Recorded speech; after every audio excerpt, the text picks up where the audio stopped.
O debate do Porto volve a estar en riba da mesa e a ninguén se lle escapa que a Marea Atlántica ten moito que dicir. Por iso lle acabamos de mandar ao resto dos partidos políticos e das administracións o que sería a nosa proposta de protocolo con un doble obxectivo: recuperar o Porto para a cidade e que siga sendo un motor económico e de emprego vinculado ao mar.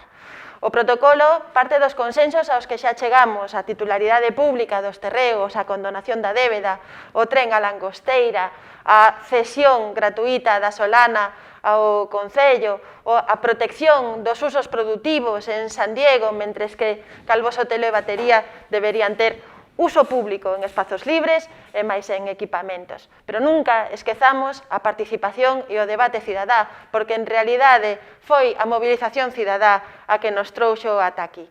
Se trata de cooperar e con lealdade entre as administracións para perseguir o interese xeral, a Marea Atlántica sempre vai estar dispoñible.